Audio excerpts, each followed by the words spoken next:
Bab 1376.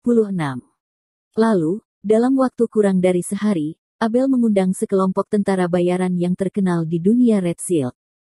Bisnis utama grup tentara bayaran ini benar-benar berlawanan dengan bisnis grup tentara bayaran lain di dunia. Tentara bayaran internasional terutama terlibat dalam pembunuhan dan perburuan.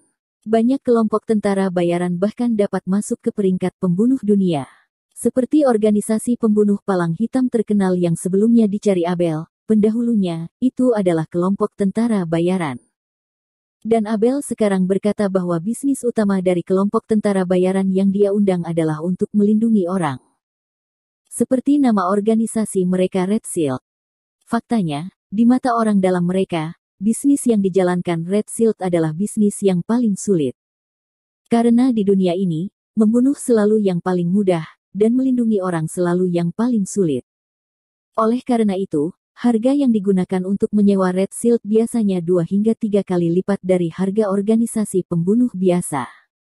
Ini bukan hanya karena kemampuan luar biasa dan reputasi luar biasa dari anggota Red Shield, tetapi juga karena kurangnya korps pelindung. Korps di level perisai merah, dalam keadaan normal, tidak bisa dipekerjakan. Dan alasan kenapa Abel bisa mengundang Red Shield kali ini adalah karena dia langsung membayar dengan harga setinggi langit $100 juta AS. Oleh karena itu, di bawah godaan keuntungan besar, semua 12 anggota di Red Shield tiba malam itu. Anggota seluruh tim semuanya berkulit hitam, semua pria, dan hampir semua orang terlahir tinggi dan kuat, dengan otot yang sangat penuh. Tubuhnya tebal dan kuat, memberi orang rasa aman yang kuat. Selain itu, mereka haus akan profesionalisme dan efisiensi. Kurang dari 2 menit setelah memasuki pintu untuk memeriksa seluruh villa dari dalam keluar untuk memastikan bahwa tidak ada perangkat penyadap dan ancaman berbahaya. Kemudian mereka bekerja dalam kelompok dan bekerja secara terpisah. Seseorang bertanggung jawab atas statistik semua orang di rumah, seperti Lin Yu dan Abel. Seseorang bertanggung jawab untuk mengatur perangkat alarm inframerah dan kamera tak terlihat di dinding halaman dan di dalam dan di luar rumah. Topografi dan distribusi orang. Mereka memiliki pembagian kerja yang jelas dan metodis, dan seluruh prosesnya lancar, yang menunjukkan bahwa mereka memiliki pengalaman yang sangat kaya dalam melindungi majikan. Jika berurusan dengan orang-orang biasa, rangkaian operasi mereka yang tepat dan ketat mungkin dapat memberikan pengaruh yang signifikan, namun, mereka hampir tidak akan menemukan organisasi teroris seperti biarawan, organisasi Senmu, dan Liga Master Pedang. Terlalu banyak efeknya. Setelah sekelompok orang ini hampir sibuk, Lin Yu memanggil pemimpin mereka. Pemimpin itu tampaknya masih muda, baru berusia sekitar 30 tahun, kulitnya cerah dan berkilau, dengan kepala botak tersisa. Ada bekas luka seperti kelabang merayap di pipinya, mata dan sudut mulut bengkok secara bawaan, dan kedua matanya sangat tajam, memberi orang perasaan ganas dan ganas. Halo, namamu Rob, kan? Lin Yu telah mendapatkan informasi tentang pria kulit hitam terkemuka dari Abel, dan secara proaktif menjangkau dia. Jika ada yang ingin kamu katakan, aku masih sibuk membuat dekorasi. Rob mengepalkan senapan di tangannya dengan erat, mengerutkan kening, dan berkata kepada Lin Yu dengan sedikit arogansi di wajahnya, sekarang kita di sini, kamu tidak perlu takut, selama kamu melakukan apa yang saya katakan, saya akan berjanji Anda aman dan sehat. Rob, yang telah melakukan tugas perlindungan yang tak terhitung jumlahnya, hampir setiap objek dilindungi yang dilihatnya akan menunjukkan ekspresi bingung dan malu-malu. Dia sangat meremehkan hal ini dan sudah lama terbiasa. Sekarang, dia juga secara tidak sadar. Pikirkan Lin Yu sebagai orang seperti itu. Sejauh ini, kinerja mulia objek perlindungan belum mati, dan itu juga memberinya modal untuk membuat jaminan seperti itu dengan Lin Yu. Lin Yu tidak bisa membantu tetapi menggelengkan kepalanya dan tersenyum ketika dia mendengar apa yang dia katakan.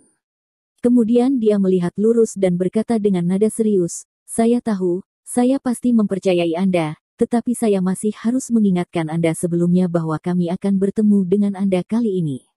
Musuh yang tepat mungkin benar-benar berbeda dari musuh yang pernah Anda hubungi sebelumnya. Kecepatan, kekuatan, dan kecepatan reaksinya tidak ada bandingannya. Kamu tidak perlu khawatir tentang ini tanggung jawab kami. Sebelum Lin Yu selesai berbicara, Rob langsung menyela, "Jangan khawatir, siapapun mereka, saya akan membuatkan mereka setumpuk daging cincang." Berbicara tentang Rob, dia menepuk senapan khusus yang kuat di tangannya.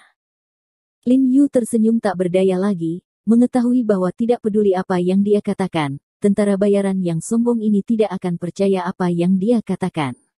Dia tidak bisa terlalu malas untuk menjelaskan. Setelah memikirkannya, dia berkata kepada Luobo, "Ingat, hanya ada 2 hal yang perlu Anda lakukan.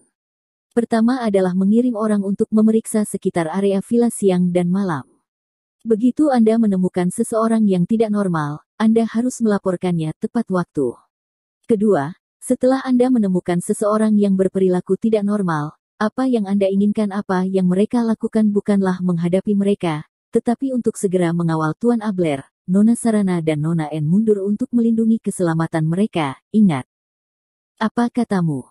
Ketika Rob mendengar kata-kata Lin Yu, alisnya langsung menegang, matanya tampak tidak senang, dan dia berkata dengan suara yang dalam, "Setelah menemukan musuh, maukah Anda membiarkan kami melarikan diri? Apakah Anda mengenal kami sebelum mengundang kami untuk datang? Kami tidak akan melarikan diri, dan kami tidak perlu melarikan diri sama sekali. Kami selalu percaya bahwa cara terbaik untuk membebaskan majikan dari situasi berbahaya adalah dengan membunuh musuh majikan, jadi Anda tidak perlu mengkhawatirkan semua ini. Apa kata suami kita? Lakukan apa yang kamu lakukan." Pada saat ini, 100 orang itu melangkah dan berkata kepada Rob dengan suara yang dalam, "Jangan coba-coba melawan, karena kamu sama sekali bukan lawan orang-orang itu." Dari kontak sebelumnya dengan Bairentu, terlihat bahwa kekuatan kelompok Rob tidaklah lemah. Baik dari segi personal skill atau penguasaan senjata api, mereka jelas sangat bagus, dan mereka telah mengalami banyak pertempuran dan pengalaman. Jika Rob dan yang lainnya beralih ke bisnis pembunuhan, mereka pasti akan mendapat tempat di peringkat pembunuh dunia, dan tidak akan sulit bahkan untuk masuk ke 5 besar. Namun, tidak peduli seberapa kuat mereka sama sekali bukanlah lawan dari biarawan dan organisasi Shenmue. Terutama ketika orang-orang ini memiliki basis tenaga kerja yang besar, begitu mereka menghadapi orang-orang perisai merah, itu akan menjadi pembantaian sepihak. Oleh karena itu, signifikansi terbesar dari kelompok orang ini adalah untuk melindungi Abel, Sarana, En dan lainnya dari evakuasi dengan aman. Meskipun apa yang dikatakan Bairentu adalah kebenaran, itu sangat keras bagi Luobo. "Apa katamu?" Wajah Rob merosot, matanya penuh amarah, dan dengan tegas ia berkata kepada 100 orang, "Apakah kamu dengan sengaja menghina kami?" "Tidak." Bairentu berkata dengan hampa, "Aku hanya mengatakan yang sebenarnya, dan aku juga menyelamatkanmu." Kering. Pada saat ini, seorang anggota tim perisai merah yang sangat tinggi dan kuat, Dong Dong, berjalan dengan langkah kaki, mengarahkan senapan di tangannya ke dahi Lin Yu, dan berteriak dengan marah, "Anak kuning, jaga mulutmu, percaya atau tidak, aku bisa memalingkan kepalamu dengan 1 tangan."